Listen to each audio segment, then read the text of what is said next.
So a lot of you guys know what's going on with the writer strike in Hollywood right now. This is something that a lot of people really don't care about, in the sense that nobody's really trying to care about what the writers are doing and what the actors are trying to do it in this pretend solidarity that they're doing. But the writers are one of the reasons why so many of these TV shows and movies are so god-awfully terrible, especially on streaming right now. Like, the writers who are writing for streaming TV shows, they really need to get new jobs, because a lot of them are activists. They don't really know how to actually write anything. They got their jobs based on their interview questions that they had prior to the job. They basically said, hey, are you a Democrat? Great, let's hire you. That's essentially what it is. Now we have an article coming out from the Hollywood Reporter that says that apparently the studios are quietly going on a hiring spree for AI specialist jobs amid the picket line anxiety. Now, I find this to be a very interesting headline. The reason being is that the writers and the actors, well, mainly the writers, not so much the actors, they're trying to fight against AI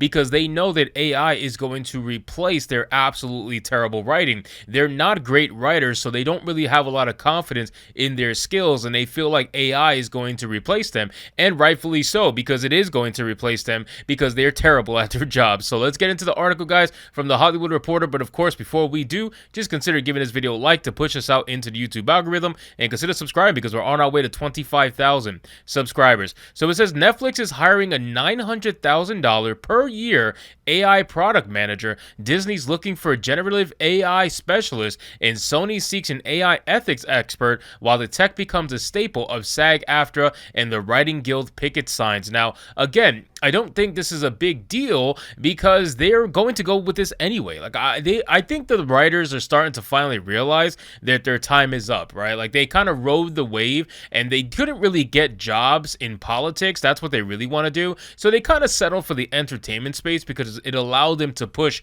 their political ideology while they were in this particular space. But now they've basically been exiled because they're so bad at their job that a computer can do it better. And that's really what's the saddest thing about all of this, that you don't bring anything to the table. Like, you're that bad at your job. It's actually pretty funny. It's sad and funny at the same time.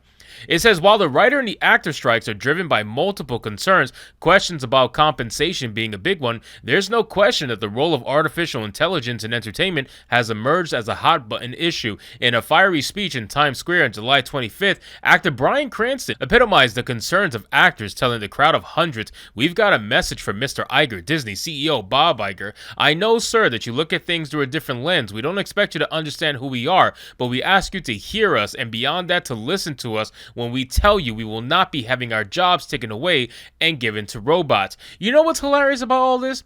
It seems like the writers and the actors don't realize that the rest of the world has been autonomized at some point in time, right? Look at what's happening with fast food, right? A lot of the cashiers are being replaced by, guess what? Robots, right? A lot of the work that used to be done by people has been replaced by robots. Look at the factories, right? All these factory jobs that used to be taken up by people, a lot of it is taken up by machinery. But for some reason, when it comes to Hollywood, no, you cannot take away our jobs and replace us with robots, even though almost every other industry has been autonomized at some point in time and been replaced by robots, or at least partially replaced by robots, because I don't think you could ever fully replace people. You always need at least one person to run the ship, at least. But still, like, I find it ironic, you know what I mean? Like, we live in a world where robots taking over for human jobs is a normal thing, at least a normal occurrence anyway. I don't know necessarily we should agree with it or not. I'm just saying it's a normal occurrence, and yet with Hollywood, they feel so special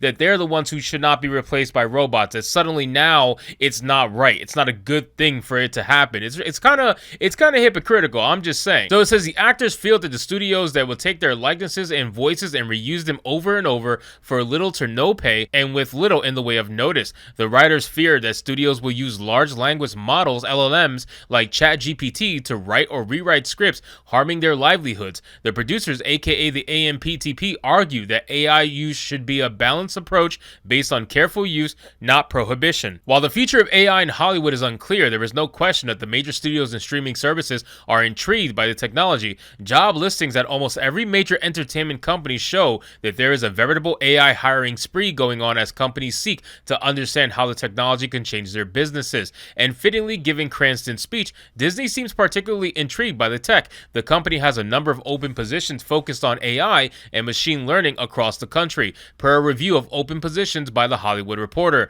Some are part of Disney's Imagineering team, the group responsible for turning Disneyland and Walt Disney World into world-renowned attractions. Well, again, like I said, Disney is probably going to be the one to be at the forefront of this because they need to find a way to lower their costs ASAP. Their costs are astronomical. Like what they're spending on TV shows is honestly quite ridiculous, and I think they're starting to realize that, and they have to find a way to lower costs. And I'll be honest with you, if they replace their writers with AI, I don't think anybody's going to notice. If you look at their TV shows and genuinely sit down, most of the time when you watch it, you're going to feel as if ChatGPT wrote the script in the first place. I know I felt like that when it came to She-Hulk, so to find out that there was actual real people writing this nonsense was a shock to me. So again, if you can sit down and watch a current day TV show on Disney or Netflix or whatever and feel like AI could write this or honestly write it better, then why would you be shocked that they're actually going to try to explore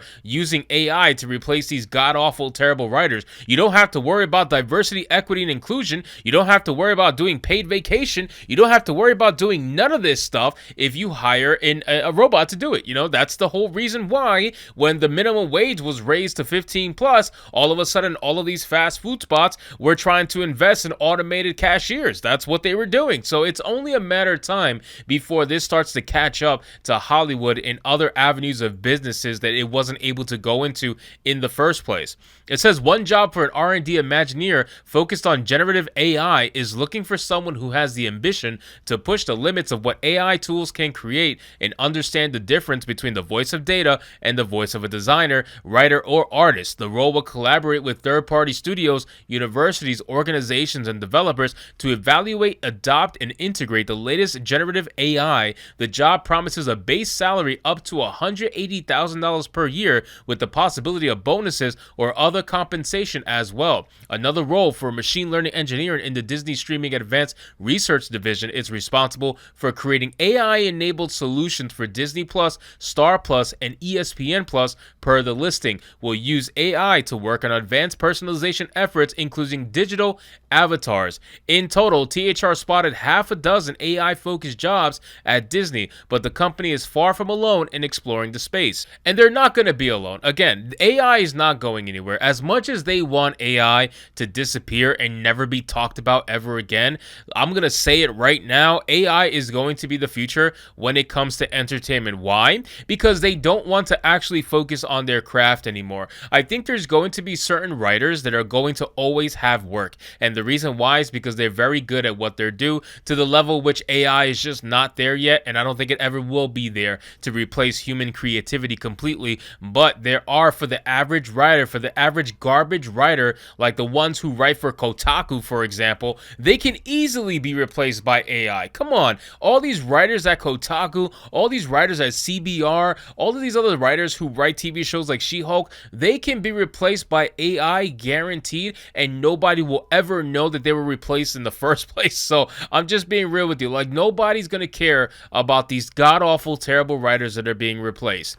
It says Netflix made some headlines after The Intercept noticed an AI product manager job that promises compensation of up to $900,000. Our business is driven by machine learning, artificial intelligence, which fuels innovation in content creation and acquisition, personalization, payment processing, and other revenue-centric initiatives, the company writes in the listing. But Netflix has a number of job openings focused on AI and machine learning, dealing with video games, research, R&D, customer experience, and other areas. So listen, guys, it's everybody. It's everybody. Everybody's trying to do it. Everybody will do it at the end of the day. It's going to come to gaming too. It's only a matter of time. It's going to be in everything. So if a corporation can get away with spending less money and outputting the same amount of quantity when it comes to content, they don't care about the quality. All they're trying to do is get the quantity out there. So it basically kind of gives you a reason to subscribe to their streaming service. Like, oh, you got all these TV shows, all these movies, come subscribe to us. We're offering this. You know what I mean? So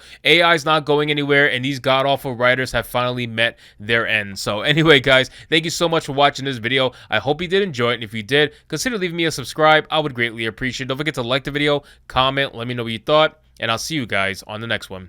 Hypnotic out.